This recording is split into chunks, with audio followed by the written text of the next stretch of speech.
Hey guys, welcome to our brand new episode of Bear With Me. This is the first episode of the monthly Roar. It's a debate between Jon and Collin. And this week, Well, this time it's a debate between us. We're gonna be switching things up. Mostly a the little bit. concept is we're just gonna be angry about something. Okay. And I'm the moderator in this week because I don't know much about the topic because I'm not a fan of it. But we're going to be talking about Star Wars Episode 8. Yeah. I basically don't think it's that good, and Jon thinks it's pretty all right. I think it's a solid Star Wars movie. Like, as far as Star Wars movies go, it's good. It's alright. It's better than most. Yeah. Okay. It's just better than the prequels in my opinion, and only just better than the prequels. I'm gonna say that just better than the prequels. Is what I say. Conceptually speaking, it is the worst Star Wars movie ever made. Yeah, we're gonna get into that in a little bit. Phil is gonna be giving us our topics. Oh, okay. And then, Jon, yeah. you're saying that it's... I'm saying that it is a solid movie. It certainly has its flaws, as with pretty much any movie would, but the good outweighs the bad. Fair. Okay. Okay. And with that being our little intro there, our first topic is going to be the story and plot. And before we do that, I have Oh god, it's gonna be picked up on the mic. It's gonna be horrible. I have to put that in post. Okay. Okay. So what was the main topic again? First topic?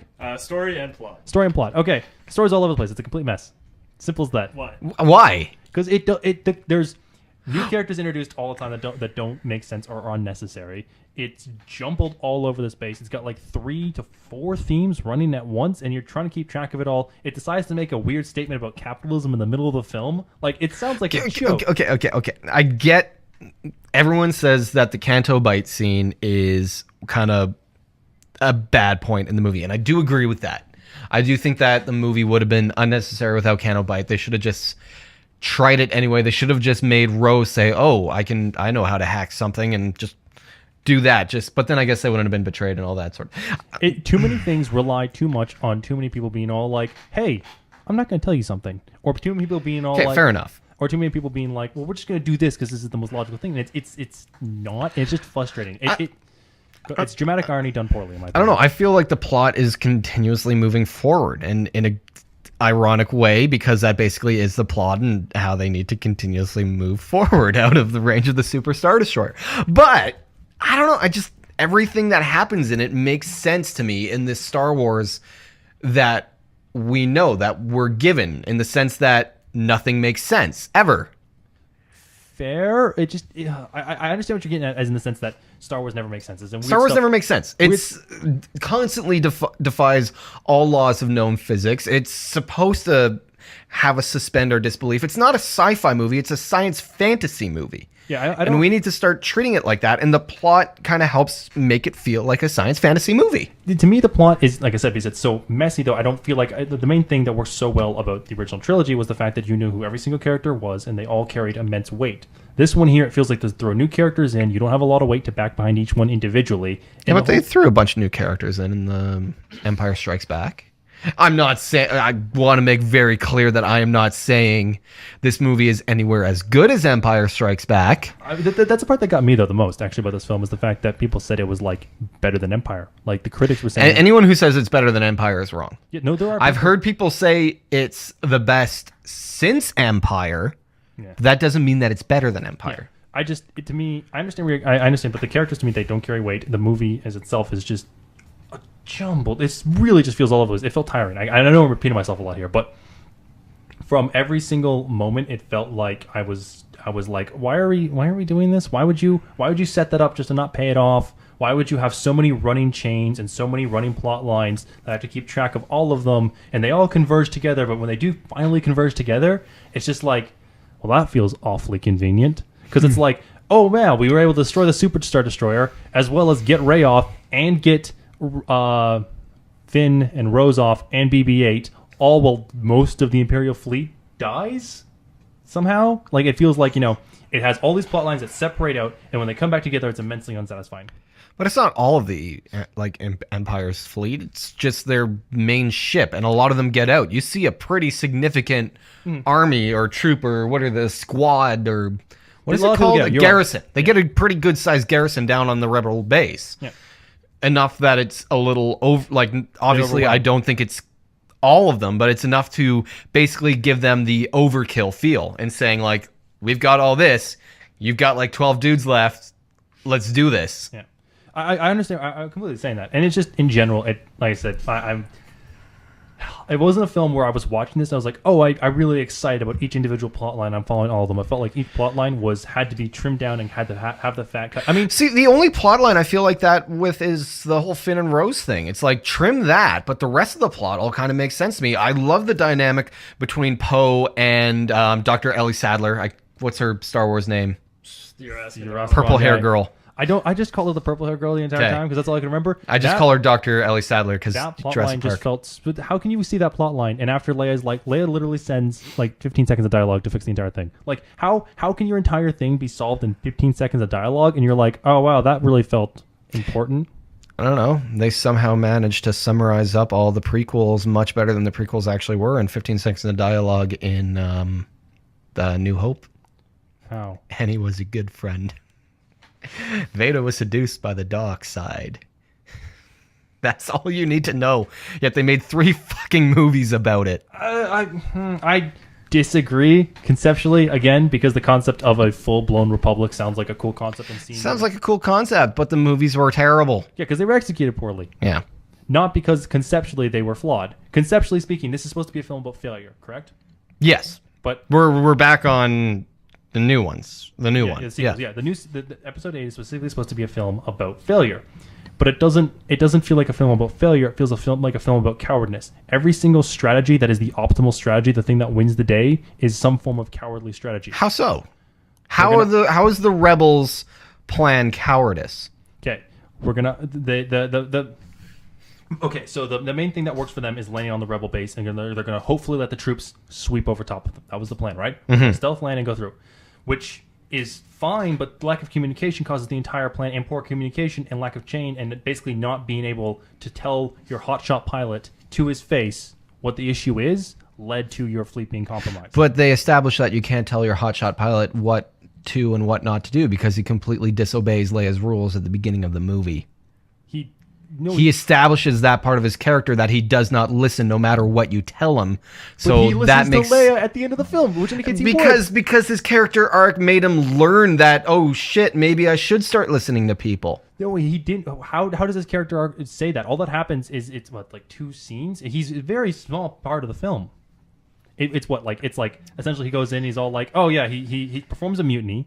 And then she attacks him after he uses nonviolence to successfully perform the mutiny. Doesn't inform anybody about the plan. And Barely then after, attacks him. She stuns him. She still initiates violence first. He is able to do it diplomatically and through using his ability to negotiate and work with his fellow man to establish essentially a rebellion inside the rebellion. He pulled guns. He did on everyone. He did, but because they didn't have guns to fight back with. No, everybody's armed. It's the rebellion. They took the guns from them. But still, the point... The people they pulled the guns on didn't have the guns on them at the moment. They were like, oh, hey, look, arsenal. Let's grab guns and let's make sure we pull them on them. Haha, you guys don't have guns. We do. America. Yeah, but he was able to pull up a sizable sound of a mutiny. Like, the fact that the entire ship was able to be split in half indicates an entirely, completely distraught command structure. But that's kind of good. It makes it feel real, because not everything is always communicated to people. And in a rebellion where they only had a handful of people left, obviously, stress would be running high. Okay, I feel like no matter how much we argue this back and forth, we're not going to change each other's mind. But that's kind of the whole point of this. Is we want you to figure it out. Okay. Where do we stand? The main point is that we both stand, and that John thinks that purple hair girl. We can't remember her name. This is the Dr. Ellie Sattler. Dr. Ellie Sattler. Her character, or is it the character's name, or is that her name? That's from Jurassic. That's her character from Jurassic Park. That's her character from Jurassic Park. Okay, yes. Good to know.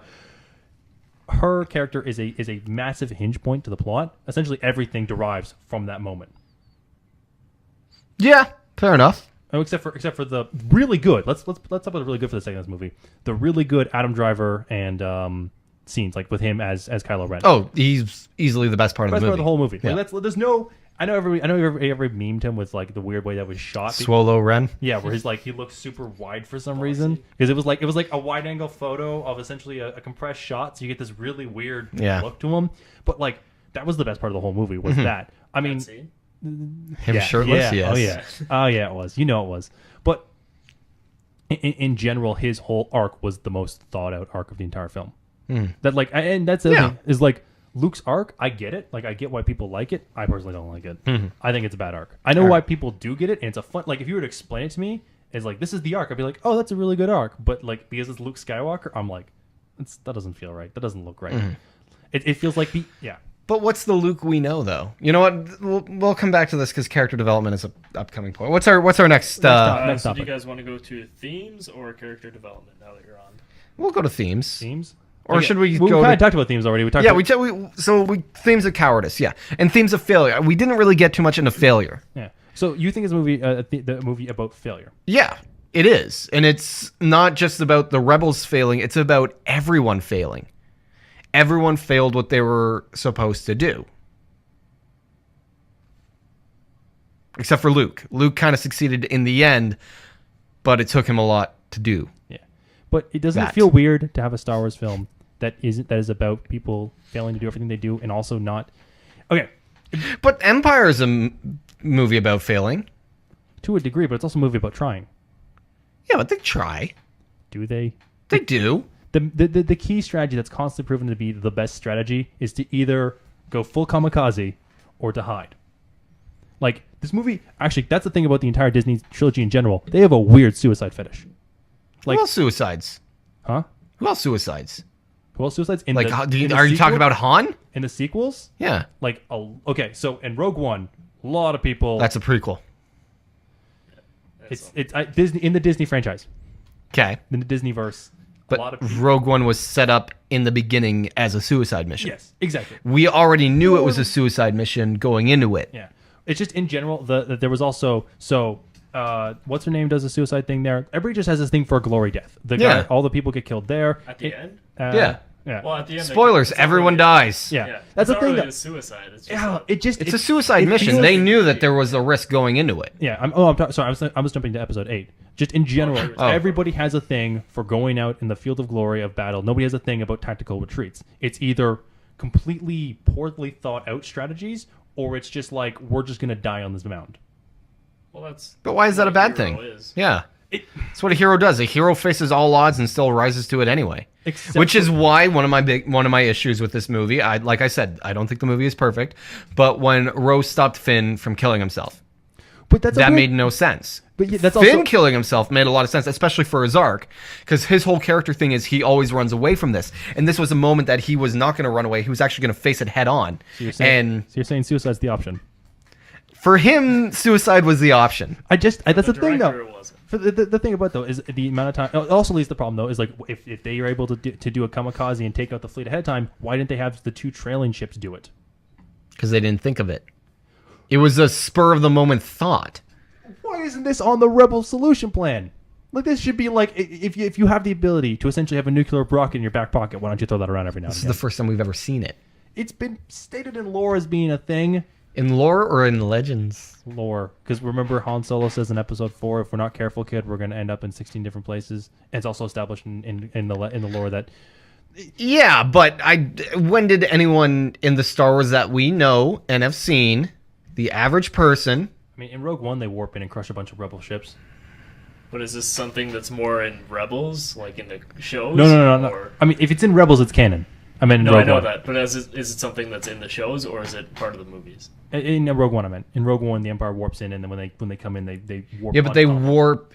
They're not in hyperspace while they're warping. They warp out of hyperspace, and then the rebel ships crash into them. Yeah, fair. It just, I don't know. There's something about that where it's like the Force in this one feels rapey, and the and everybody's got a suicide fetish. It's just like a weird feeling I get from these films. I can't quite put my finger on it, but like the way that Episode 7, Kylo Ren says stuff like I can take what I want to take, and like is able to hold people in place like that, and just they can't move. And the way Snoke holds everybody like that, like up in the air, and kind of tilts them back and holds them in a weird position. Just the fact that you have full body control over something like that makes the Force feel super rapey in a way that wasn't present in Episode 1, 2, 3, 4, 5, and 6. But it's a new... Like, we're seeing new Force powers, and it's like, these are really bad guys using it. I'm not saying it's right, but... I don't...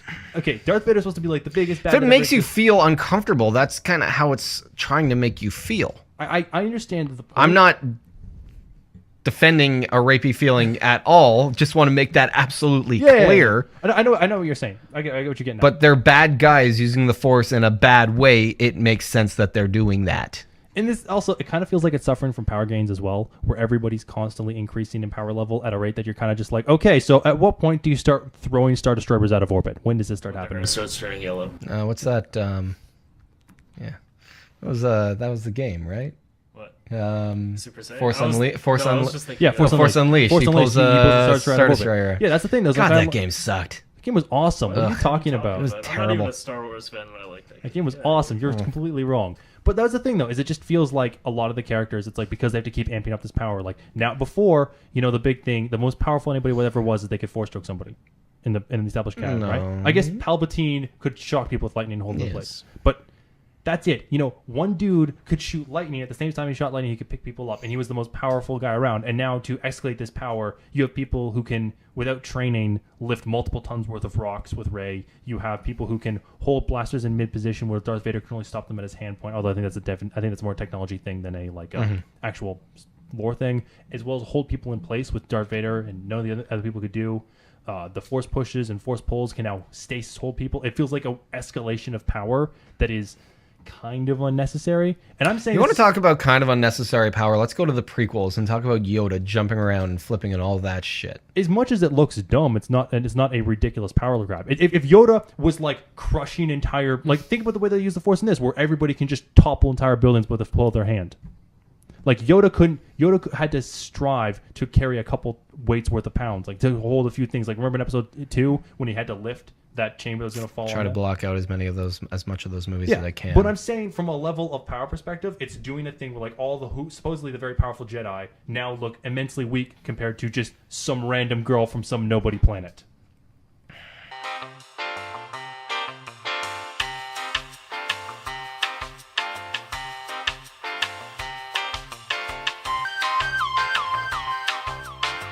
Let's move on to character development. Okay.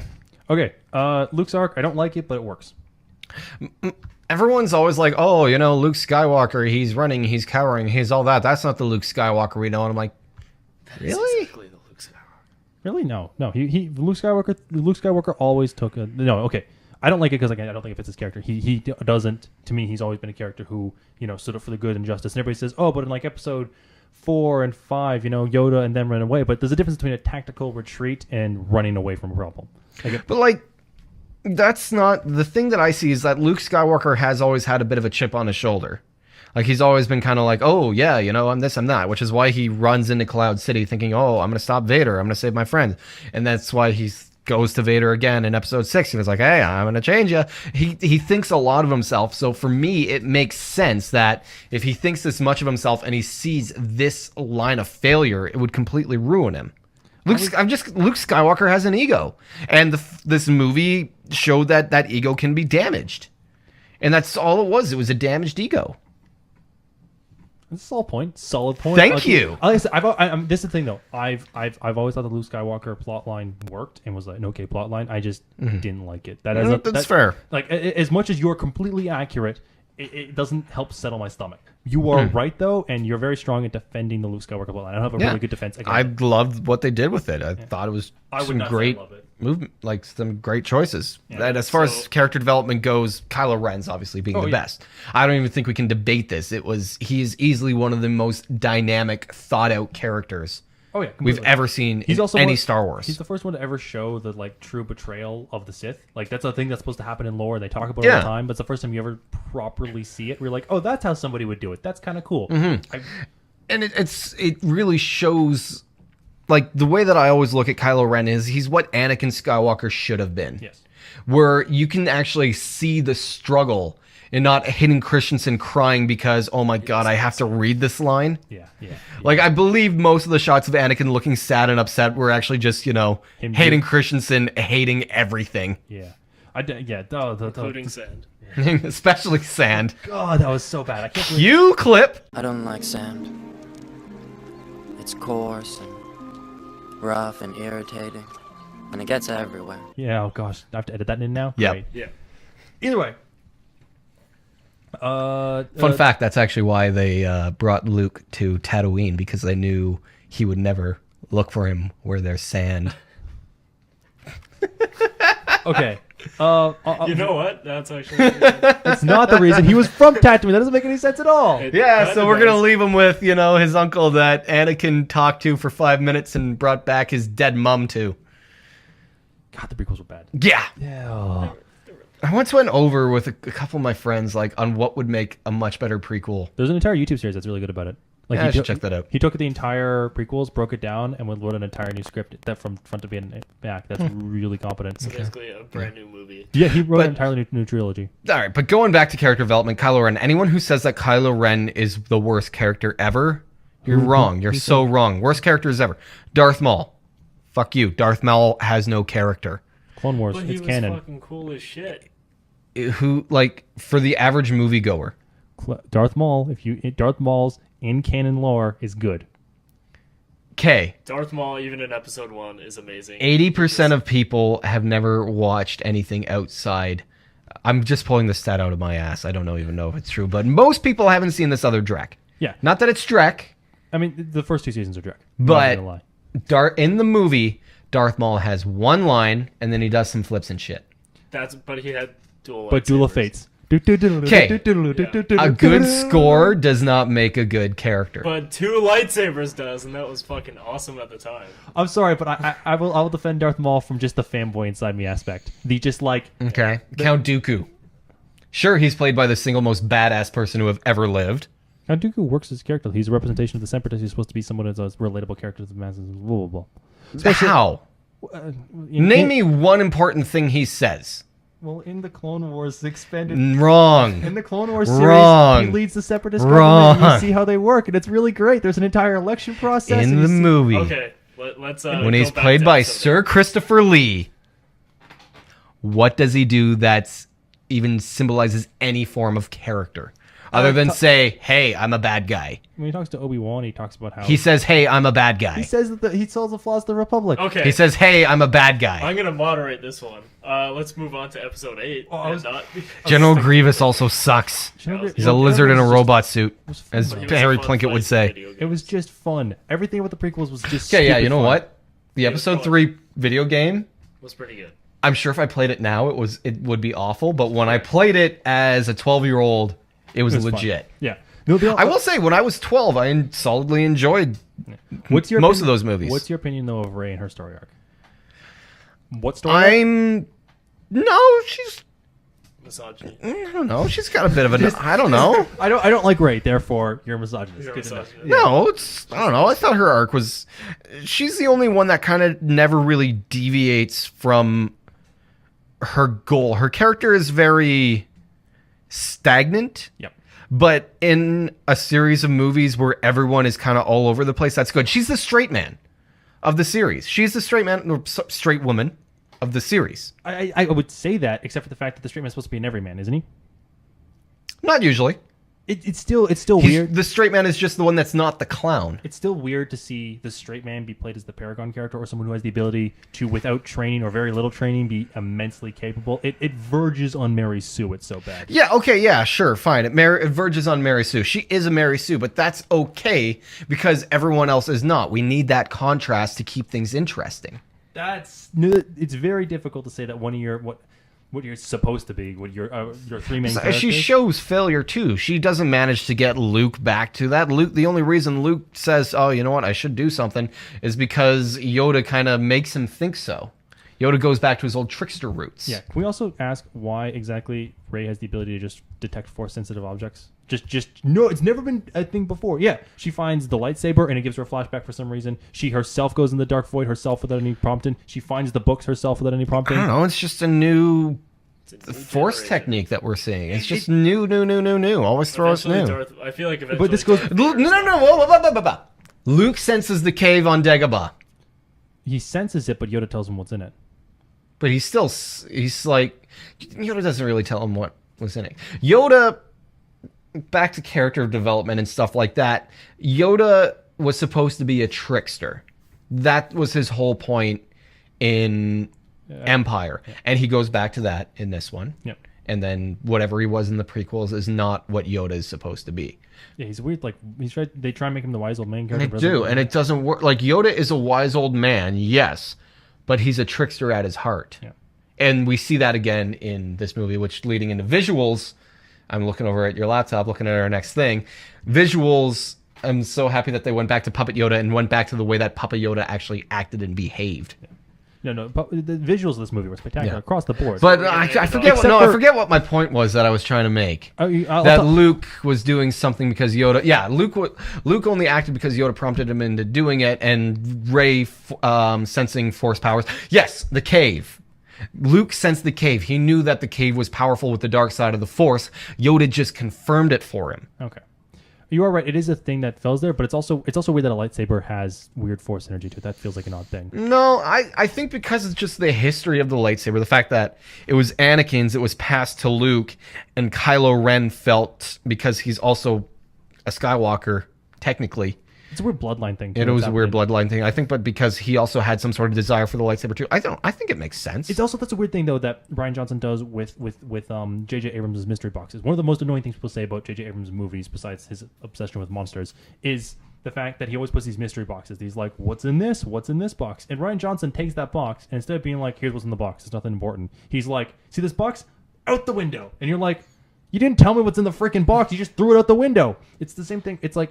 What are you referring to when Luke gets his lightsaber on Act 2 and he just kind of hucks it? Between Luke and the lightsaber, between Snoke just being killed, between that was great. But how is there somebody who just exists in canon after the fall of Episode 6 who's just more powerful than we've ever seen? Pretend you've never seen the prequels. Okay. What do you know about Palpatine? We know that we know that there's a powerful group out there called the Empire that is well established in canon and lore. There is a leader of said Empire who is Force sensitive. How is that different from what we know about Snoke? Well, the thing is that the main trilogy exists. Okay? How did the rebels lose everything? You can't just be like, oh, this happens, and there's no explanation for why in an existing universe. Again, I understand the concept of 30 years later, anything could happen. But the characters are still alive. They're still in charge. They've moved up in rank, but they're still there. Fair. But I'm just saying, you can't take the good part and not explain what happened.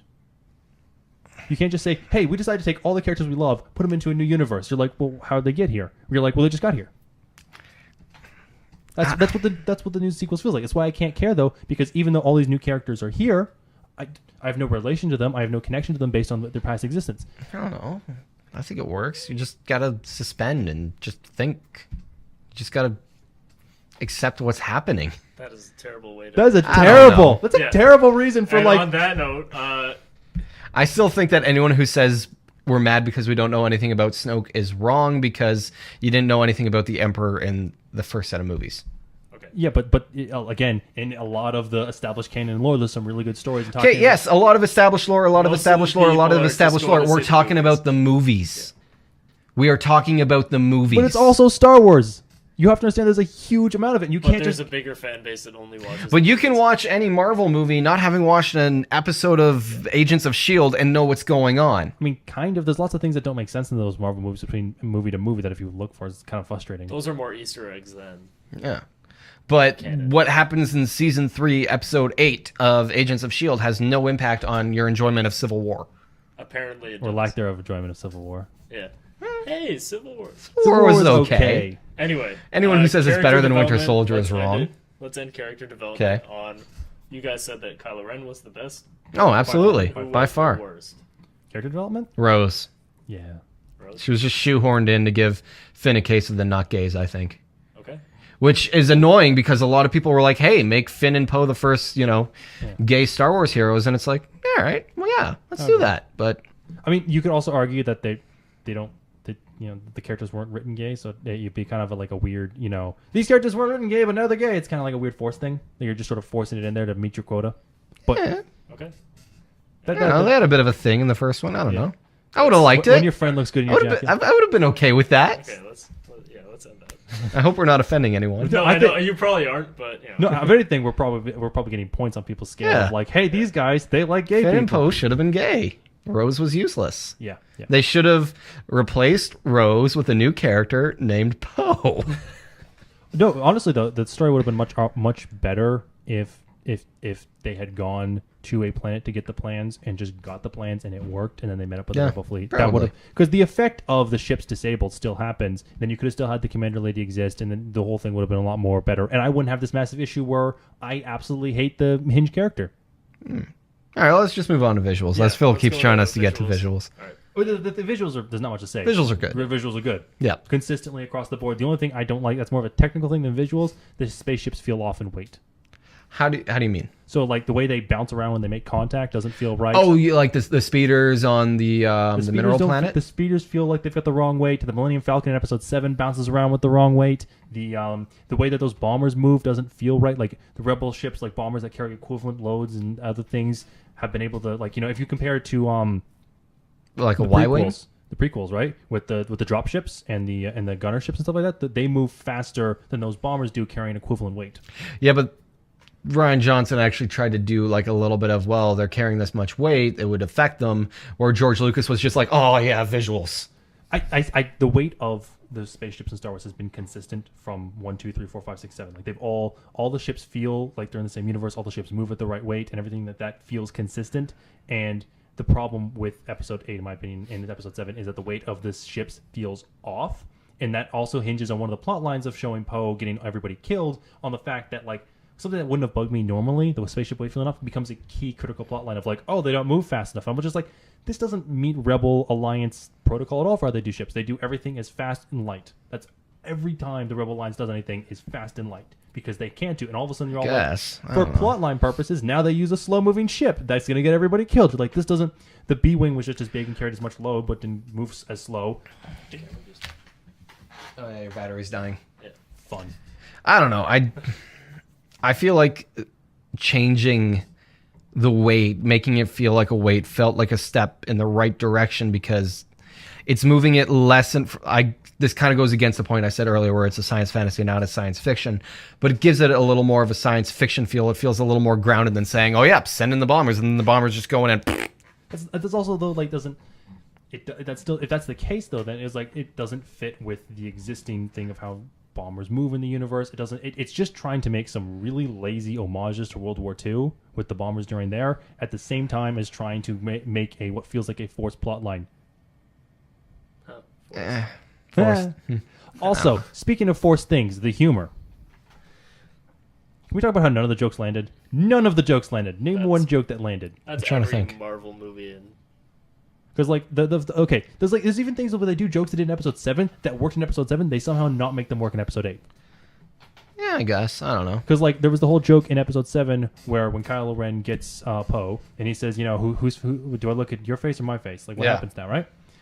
In this one, they do the thing with the phone call, and it's like a weird crank call thing, and you're like, they do. Oh, I thought that was funny. The thing is, though, is I it like doesn't that. work There's because phone calls in space. yeah, They hail them. yeah. It's the thing about it, though, is it doesn't work because in Episode 7 he's SOL. No matter what Poe does, he's done for. So him being cocky in the face of utter defeat is funny. Whereas in this, where Poe clearly has a plan, clearly has a trick, clearly has something he's going to do, look in the face of a bunch of these guys, looks like, oh, this asshole's just going to swindle these dudes. Like, it doesn't look like... He's buying time. It still feels... It doesn't land. I did not. I don't know. Like, Hux has been kind of established as a bit of like, I think I'm all that, or something else. Like, you get a little bit of jealousy from him in Episode 7. So, I don't know. I think it works, and it helps establish Hux's character a little bit more. That was the thing that I liked about Hux and Rey and Snoke in Episode 7. Also, I didn't know Snoke was Force sensitive in Episode 7. Like, I didn't even realize it. I thought he was just a dude who was really good at being in charge. Like, that's honestly, I was like, that's when he started picking up and throwing dudes. They talk about Snoke as having Force sensitive. They mentioned 2 lines on it. He says, "There's been a awakening of the Force, and have you felt it?" Which I was like, "Oh, no." But then they said that Snoke is the reason that Kylo fell and that he twisted him. Yeah, in Episode 8. No, in Episode 7. Well, yeah, Leia says that to Han. Yeah, but you can twist somebody and not be like essentially Force sensitive directly. Fair enough. I don't know. I always got a bit of a Force sensitivity. I never got that from him. And then all of a sudden he's throwing dudes around the next thing, and all of a sudden I'm just like, wait, there's a guy who's like got more power than anybody we've ever seen in any Star Wars film ever, and now he's gone. It's like I think that was kind hubris. of implied in Episode 7. Though. They have a whole line about like the whole like Luke has an entire line or two about hubris and how the hubris of the Jedis was their fall, and that's what caused Palpatine to rise. And then we see that exact same thing mirrored in Snoke. His hubris gets the best of him. He's like, oh, I can't be beaten, and then dead. I guess. Almost like the battery on that camera. Yeah, and since this is not about visuals, I think you guys both agree that they're good visuals all around. Oh, yeah. Good All right. visuals. My only qualm with the visuals was also the thing that I liked most about it. I love the fact that they brought back Puppet Yoda, but his Force Ghost looked way different than every other Force Ghost we've ever seen. Yeah, it was. He looked really dark and solid. Yeah, it should be a ghosty ghost. Yeah. Yes. Okay, let's end so this let's before the end battery dies. visuals. All right. So let's move on to your final thoughts about Episode 8, even though you've kind of mentioned them. We gotta mention this. Just overall thoughts, I guess. Like, Yeah. if someone said, hey, Colin, should I go see Episode 8? What would you tell them? No, maybe. I'd say watch on Netflix. Watch on Netflix? Yeah, I say see it, like rent it or see it in a way that doesn't cost you money of gas. Find a way to rent it. Yeah, find a way to rent it, because just to me it doesn't have enough going for it to justify a theater visit. I disagree. I don't know. I think just the fact that everyone's talking about it and debating about it, I feel like you should go to see it because of that, and so you could have your opinion. But everybody did that for the prequels too. Yeah, but the prequels, the internet wasn't that big. Yeah. Social media wasn't a thing. Social media wasn't a thing. No one had created Facebook yet. Yeah, but people. No one made petitions. But still, people. No one made petitions. Yeah, but that's because change.org wasn't a thing.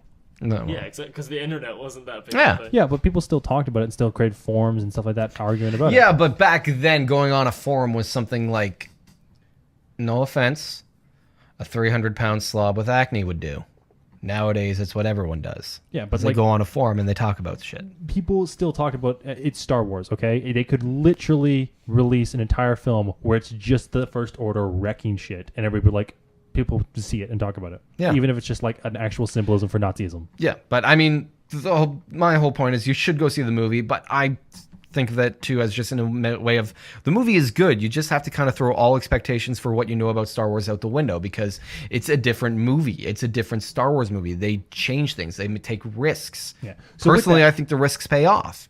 Personally, risks don't pay off. And honestly, as the Disneyverse continues to develop, I care less and less and less. Like, I really like the Clone Wars, but then they've rebooted into Rebels. I don't like Rebels. You know, from episode 6 to episode 7, I liked episode 6. Episode 7 was just okay. Episode 8's yeah.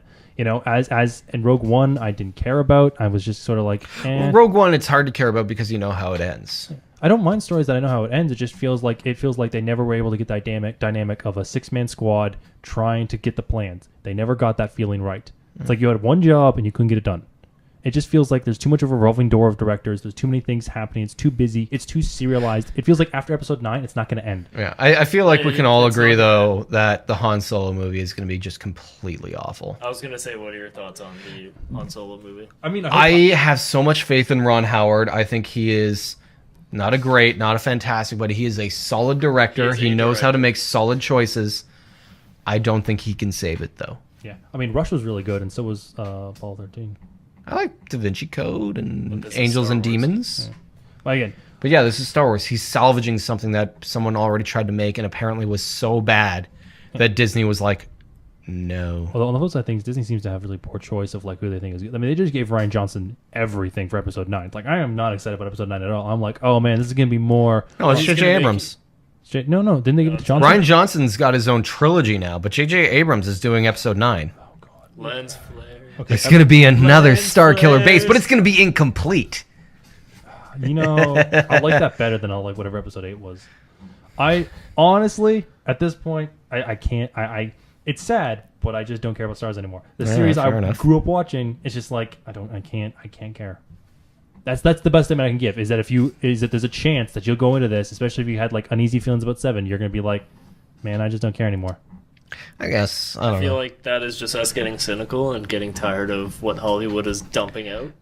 Yeah. And, It's all Hollywood's doing now is they're just jumping on the Star Wars train. They're jumping on the Marvel reboot train. They're jumping on the Marvel like the superhero train. It's like everything coming out now is either going to be a Star Wars movie, a superhero movie, or a reboot. Yeah. Well, there are Please, can we have another Power Rangers movie?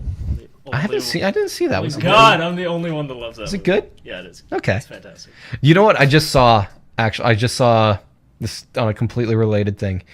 you have $12, I don't know how much it costs to go see a movie in the States. If you have $12, do yourself the pleasure of going to see Paddington 2. Oh my god. It was so good. Is that the movie with like bears in prison? Yeah. Yes.